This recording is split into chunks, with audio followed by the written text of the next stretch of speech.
Welcome to USA Football's Coach and Coordinator Podcast, where top football coaches from around the country share their stories, philosophies, concepts, and strategies to help you get better on and off the field.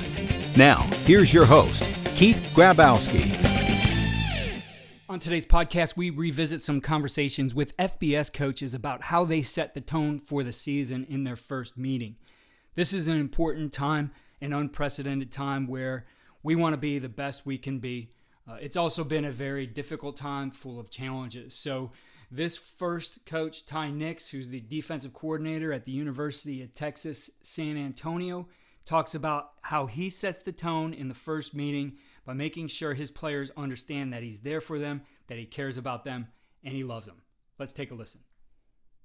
You know, before we got going, I said it's always the kind of the anxiousness of it. It's like, you know, a kid waiting for Christmas. When are the guys going to report? You've been in all the staff meetings. You guys have done all your prep all summer long, and it's just waiting for those guys to show up on day one. So for you, as you sit down with them the first time and get your linebackers together in your position meeting, what's the message you want to deliver that, you know, these guys need to be on the same page, of course, but you know, you want them starting off here with a focus, with enthusiasm, and you want that to carry through the season. So what's going to be the first things you say to those guys? Well, you know, the first thing I want to overemphasize and I want to get my point across is that I'm there for them, that I care for them, that I want them to be the very best in every aspect of their life, from academically, from socially, from athletically. I am there to help them achieve all their goals and dreams.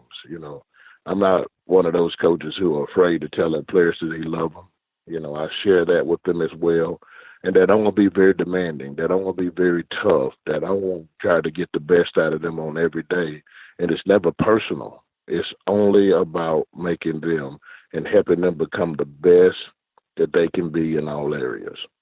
And, you know, once we get that first line of establishment of that I care for them first, that I want them to succeed, then we get into the philosophy of the program, the philosophy from the head coach, the philosophy of the defense, and the things of that nature. But I think sometimes these things are taken for granted, and they're out of, you know, not in particular the correct order.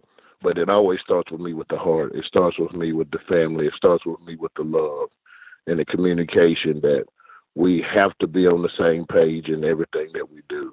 And my goal for them is to be the best. Another important aspect of that first meeting is you want to set the standards. You want to set expectations.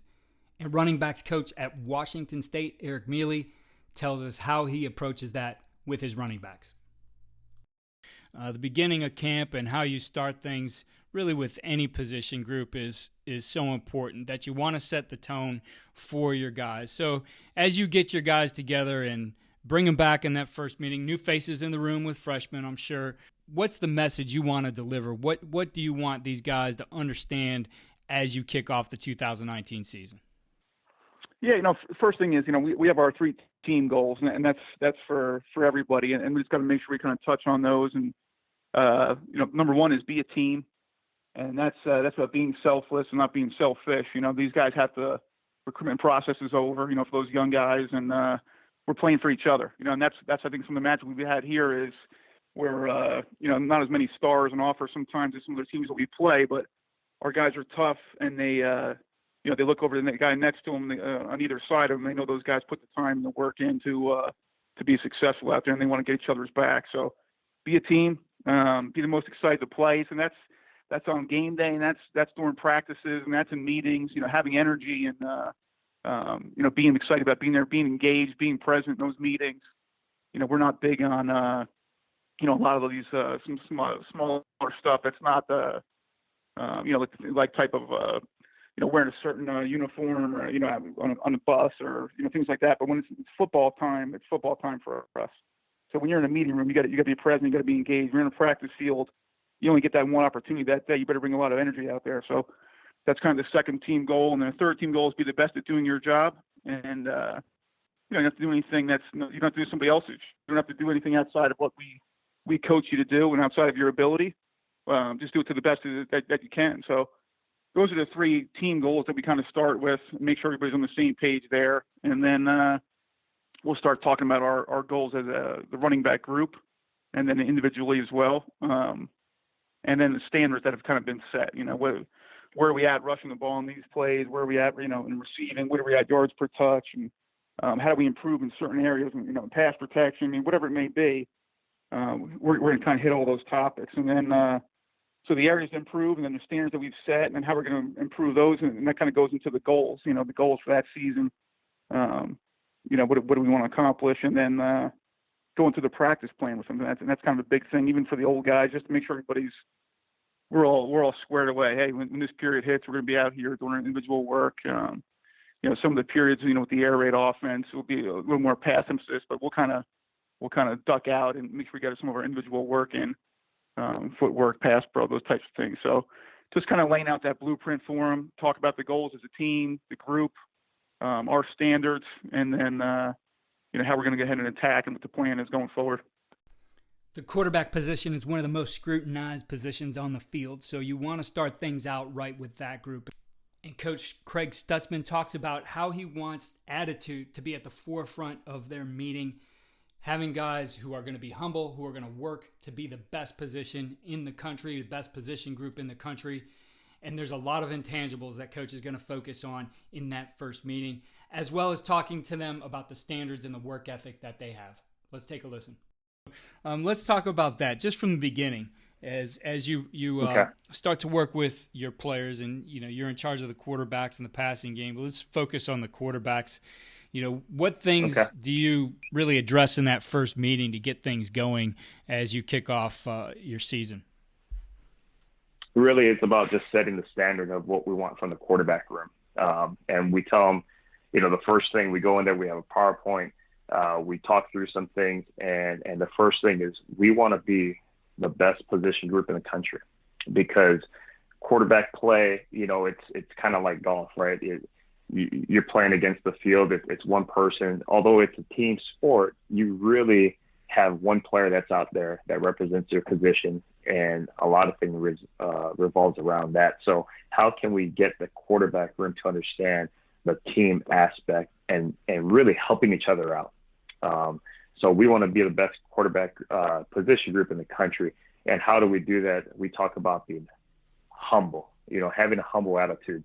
You see, I look through Twitter and you see a list of things and it's great, these coaches talk about the things that you can control. And one of which is your attitude and having a positive attitude. That's something that we talk about all the time. And using magnetic words with your teammates, things that draw them in rather than create you as an outcast, and how do you build that relationship and that trust with your teammates, and how do you talk to them? Because in the run and shoot, and we talked about this and you touched upon it, these receivers are making different type of reads, and it's an option route based system. So they have to talk to their receivers and gather information from them. Hey, what did you see? How did you see that coverage? What kind of leverage did that person have on top of you? And so I think just being able to use magnetic words, being positive, and how to talk to players, that's a big thing in our room is using those magnetic words. Another thing is being hardworking, the effort that you put in, be the first guy out there. We pride ourselves on being the first group out there to warm up and get ready to go. And talking to those guys, you don't have to throw footballs at the end of practice to be the last guy out there, but, working your craft. You miss a couple of throws here, or you miss a couple of reads, grab a couple of receivers. Hey, do you mind catching me a couple balls from me? I missed a couple bang posts. Can you give me a few bang posts and let me get it right? So, and in the weight room, our starting quarterback right now, Cole McDonald, is a guy who is the first in the weight room. He's there 6 to 7 times a week, and he puts the grind in. And so, it's not just on the football field. You can display that hard-working attitude, but it's also in the weight room. It's in the classroom. It's inside of the in the study hall area. So those things are very important to us. The other thing we talk about all the time is being efficient as a player, making good decisions and eventually making good throws. I think, Dan Morrison, who is a quarterback coach here under Gene Jones, who's a great resource for me right now, that's one of his mottos is just good decisions and good throws. And we live by that. That's put up in our meeting room. Being flexible. This offense requires a quarterback, not just talking about physically, but mentally and emotionally, being able to roll with the punches, being flexible with their mind, understanding that every play is a new play. 3 match or 3 buzz or 3 roll or all this type of stuff. Yes, on the whiteboard, it looks a certain way. But at the same time, we're playing against other 18 to 23-year-old kids out there. Things are going to break down or things are going to be a little bit tighter than what you might have seen on film. But being able to be flexible, they're a quarters team. All of a sudden, they come out with man-to-man and they run 3 double cloud and 3rd and long. Being flexible, being able to understand that you got to go and adjust with the times.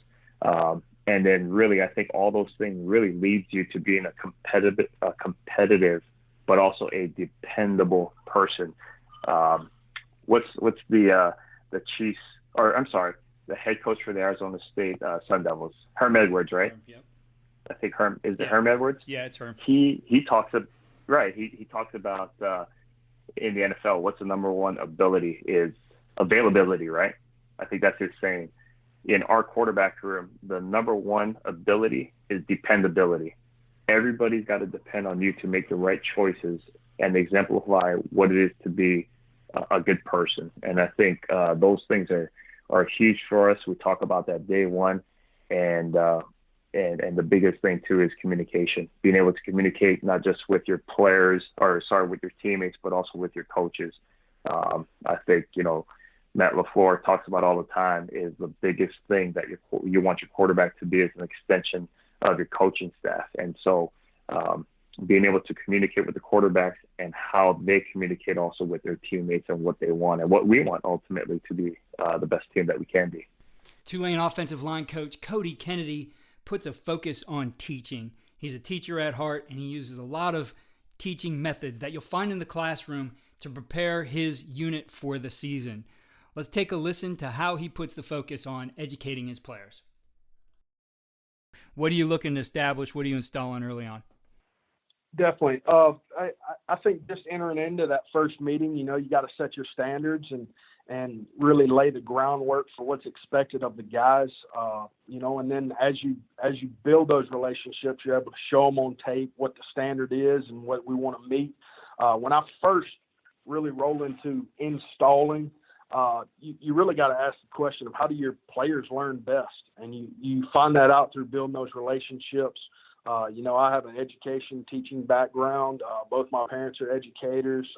I really take a lot of pride in the ability to teach and install, our whole scheme up front. And, you got visual, you got auditory, and you got kinesthetic learners. They're all different molds of people, and you got to find out, how your players react to those, what works best. Some kids are truly, visual guys. Some guys have to get out there and walk through it.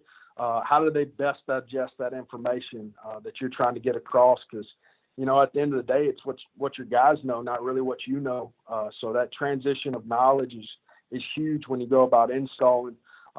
Visually, I try to attack it with using different versions of film, whether that's NFL tape, premier college programs, or our tape. I try to mix it up and break the monotony a little bit by using different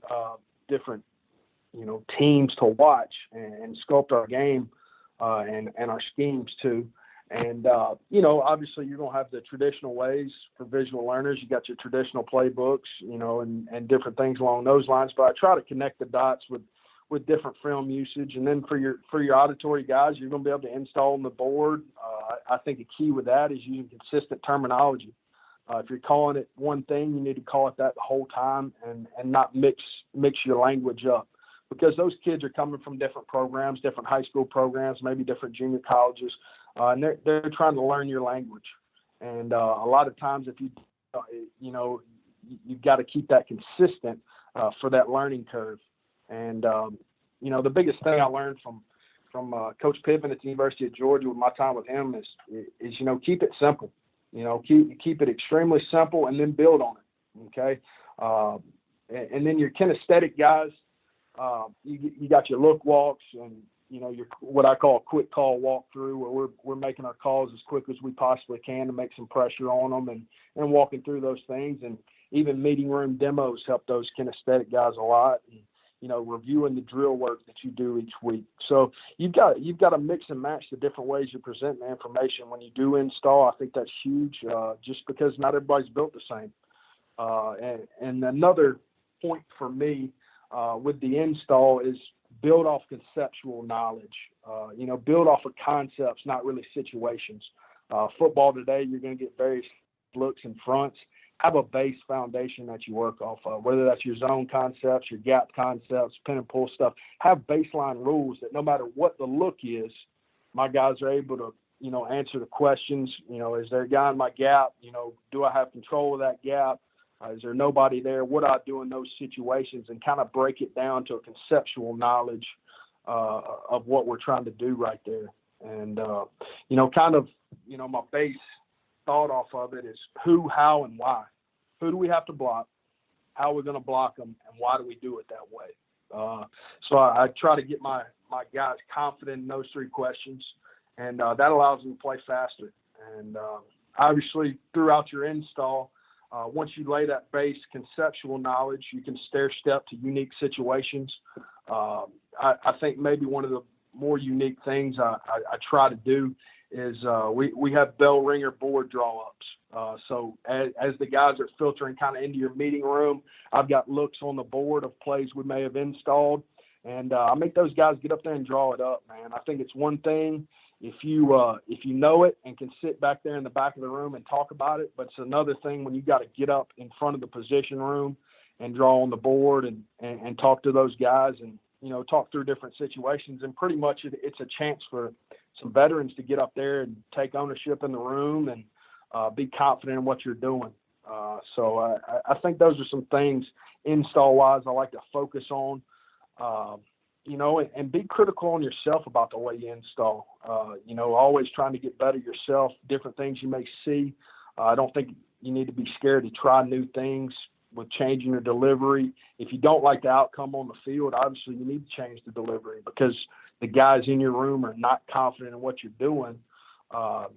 Therefore they're making some busts and some errors, and, maybe it's just simply going over it again, but maybe, being self-critical, maybe it's the way you install it. And I think you can't be above yourself and kind of look back at what you do and maybe tweak some things. But, you got to work with your guys, and you're only as good as what your guys know. And you always got to keep that in mind, especially when you're installing plays, in my opinion. I hope you enjoyed us revisiting these conversations with some FBS coaches who are really doing it the right way. As you approach the season, check out all we are doing for technique, for contact, blocking, defeating blocks, and tackling at footballdevelopment.com. And please check out our new football development model and explore how it can help your youth football community get organized and really be the best that they can be. Check that out at fdm.usafootball.com.